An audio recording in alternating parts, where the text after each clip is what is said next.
Welcome back to my channel. So आज आम्ही लोक आलो आहे डॉक्टर बाबासाहेब आंबेडकर स्मारकला, जे आहे ऐरोलीला.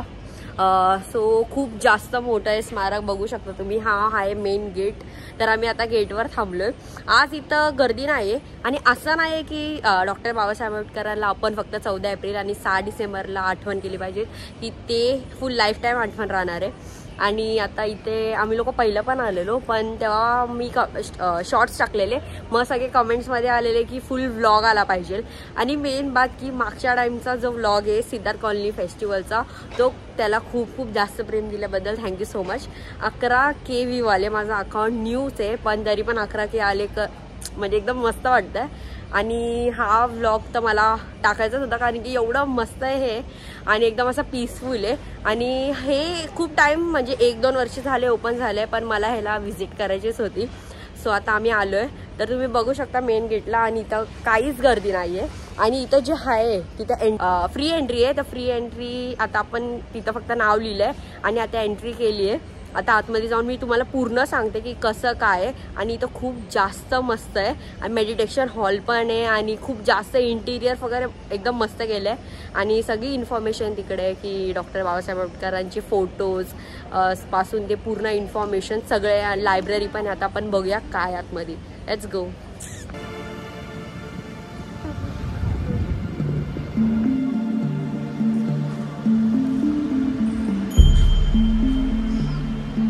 Main gate.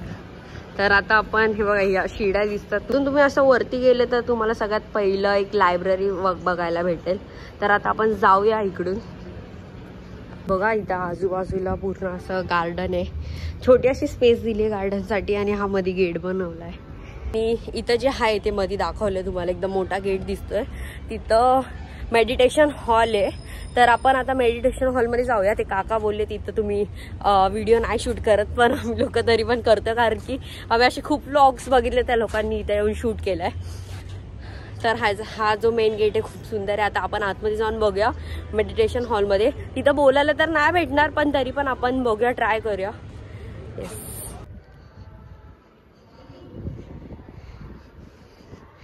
पूर्ण इकडे मोकळच आहे, म्हणजे जास्त कोण अजून आलं नाहीये. आणि हे म्हणजे 14 एप्रिलला आणि 6 डिसेंबरला इथं जास्त गर्दी असते. आम्ही लोक पण इथं आलोय आणि आता इथं काहीच गर्दी नाही. तर खूप भारी वाटतं, एकदम असं पीसफुल. बघूया आता आपण मेडिटेशन हॉलमध्ये जाऊन.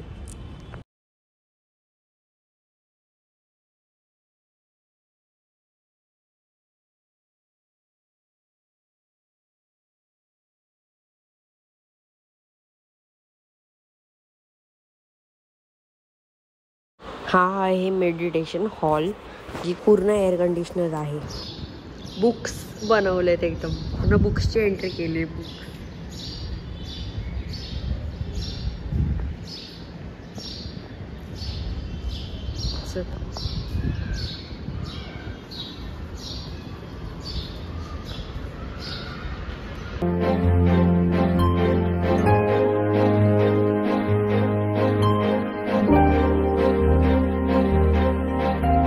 या पूर्ण लायब्ररीमध्ये इन्फॉर्मेशन आणि बाबासाहेबांचे ओल्ड फोटोज, पूर्ण हिस्ट्री दाखवली त्या लोकांनी. आणि एक फोटो जे तिथं राहायचे महोगावमध्ये, त्यांचं एज्युकेशन आणि त्यांची रायटिंग, ज्यांनी ते पेपर्स लिहिलेले, त्यांचे रिझल्ट वगैरे सगळे इकडे फोटोमध्ये दाखवले. खूप भारी इन्फॉर्मेशन त्या लोकांनी पास केली इकडे. मी तर जास्त बोलू नाही शकत, कारण की तर अलाउड नाही, पण खूप जास्त भारी आहे. तुम्हाला जी पण इन्फॉर्मेशन पाहिजे ते इथं तुम्हाला भेटू शकते. तर मला असं वाटतं की तुम्ही इथं पण एकदा व्हिजिट करावं. पूर्ण इन्फॉर्मेशन स्टार्टिंगपासून ते एंडपर्यंत, त्यांचा जन्म कसं झाला, त्यांनी काय काय केलं, काय काय स्ट्रगल केला, कसं केलं, आणि त्यांची हँडरायटिंग, त्यांची मार्कशीट, त्यांची साईन वगैरे पूर्ण तिथं फ्रेममध्ये असे केले. खूप भारी इथं पीस आहे. तर आता बघूया, आपण अजून व्हिजिट करूया काय काय आहे. आणि मी तुम्हाला दाखवायचा प्रयत्न करते की पूर्ण इन्फॉर्मेशन त्यांची आणि फोटोज पण.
चला आता आपण जाऊया डॉक्टर बाबासाहेब आंबेडकरांचा शो बघायला. इथे 2 मिनिटाचा शो दाखवतात, तो आपण पूर्ण बघूया. हे बोधिवृक्ष, तुझ्या छायेखाली बसून तथागतांनी आम्हाला दिला दिव्य संदेश आत्मदीप. तू स्वयंप्रकाश, स्वतः ज्ञानाचा सूर्य आहेस. तुझ्याकडून मिळालेल्या ज्ञानरूपी प्रकाशाची किरण उंच भरून घेऊन मी निघालोय माझ्या बांधवांकडे. माझ्या प्रिय बांधवांनो, शिका, संघर्ष करा आणि संघटित व्हा. शेवटी एकच लक्षात ठेवा, नॉलेज इज पॉवर. सो हा होता स्मारक जे ऐरोलीमध्ये एवढं मस्त बनवलंय. दीदी सांग, तुला कसं वाटलं? खूप छान. आम्ही लोकांनी सगळ्यांनी या आणि बघा, खूप मोटिवेशनल आहेत, खूप साऱ्या गोष्टी आहेत. आणि आता हा व्हिडिओ बघून जर तुम्हाला एक्साइटमेंट झालेलं असेल की इथे यायची, तर मी तुम्हाला खरंच नक्की सांगते की इथं या तुम्ही आणि हे विजिट करा. आणि खूप भारी आहे, एकदम पीस आहे. आपण तिथं व्हिडिओ नाही काढू शकत, पण आम्ही जेव्हा 6 डिसेंबरला आले तेव्हा शूट वगैरे करून देत होते, पण आता नव्हते करून देत. पण म्हणून मी जास्त एवढं काय बोलले नाही. पण जर तुम्हाला ब्लॉग आवडला असेल तर नक्की लाईक करा, शेअर करा आणि सबस्क्राईब करा. बाय.